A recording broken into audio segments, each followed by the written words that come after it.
Question écrite du député communiste Jean-Paul Lecoq sur la CPI interpellant Le Drian au sujet de Gbagbo.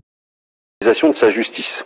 La Cour pénale internationale maintient Laurent Gbagbo, qui a pourtant été acquitté par cette même Cour, dans une sorte de liberté conditionnelle avec une assignation à résidence dans un pays tiers. En attendant l'épuisement de toutes les procédures d'appel, c'est contraire au droit. Pourquoi la France ne s'indigne pas alors que toutes les conditions semblent réunies pour permettre un retour de l'ancien président ivoirien dans son pays, pour qu'enfin la réconciliation nationale y soit menée? Enfin, j'aimerais... Avant de commencer, n'oubliez pas de vous abonner et d'activer la cloche de notification, car cela va vous permettre de ne plus manquer les prochaines vidéos. C'est parti!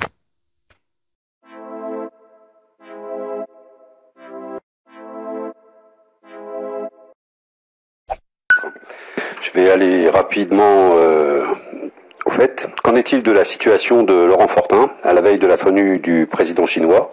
Est-ce que notre boulanger va pouvoir enfin revenir en France? Mais il n'y a pas qu'en Chine que le pouvoir utilise abusivement l'enfermement.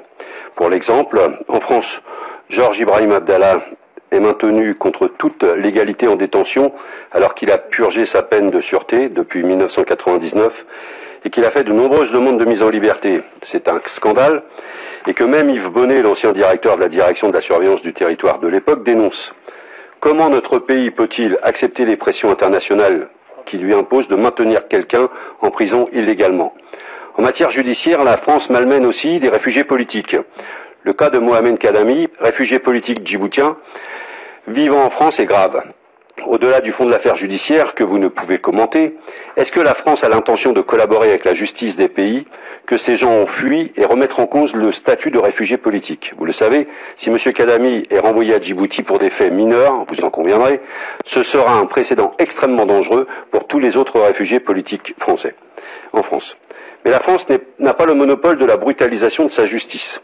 La Cour pénale internationale maintient Laurent Gbagbo, qui a pourtant été acquitté par cette même Cour, dans une sorte de liberté conditionnelle avec une assignation à résidence dans un pays tiers. En attendant l'épuisement de toutes les procédures d'appel, c'est contraire au droit. Pourquoi la France ne s'indigne pas alors que toutes les conditions semblent réunies pour permettre un retour de l'ancien président ivoirien dans son pays, pour qu'enfin la réconciliation nationale y soit menée? Enfin, j'aimerais avoir votre réaction sur l'article du journal L'Humanité de ce jour, qui indique qu'en violation de la résolution de l'ONU 2234, qui demande aux États de distinguer ces liens entre Israël et les territoires occupés, illégalement par ce même État, l'agence publique Business France a organisé une réunion avec des partenaires économiques français pour valoriser certains projets menés par Israël dans les territoires qu'elle occupe. Et puis je voudrais terminer en tant que président du groupe d'amitié Mozambique, à avoir une pensée pour nos amis du Mozambique, du Zimbabwe et Malawi, par rapport au cyclone qui vient de faire de nombreux morts là-bas. Et puis, Monsieur Lecoq, je connais votre attention sur un certain nombre de cas et je vous remercie d'y faire référence régulièrement. Sur le cas en particulier de l'affaire Farine, sur laquelle vous revenez avec raison à plusieurs reprises, je m'en suis encore entretenu avec mon collègue Yangui il y a quelques jours et nous souhaitons qu'il y ait un geste humanitaire qui soit produit par les autorités chinoises. Et on ne peut que rejoindre votre point de vue là-dessus.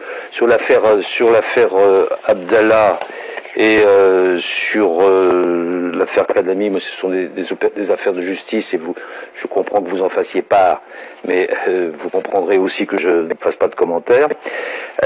Et sur l'affaire de l'article de l'Humanité, je ne l'ai pas vu, mais je n'ai pas le sentiment que Business France était contraire aux orientations du Quai d'Orsay. En tout cas, si c'était le cas, je leur ferai la remarque. Sur le Mozambique, je partage votre émotion. Nous l'avons fait savoir et nous souhaitons que l'aide humanitaire à laquelle nous participons, et le centre de crise est mobilisé sur ce sujet, nous souhaitons que l'aide humanitaire puisse arriver le plus rapidement possible. Et c'est une vraie catastrophe.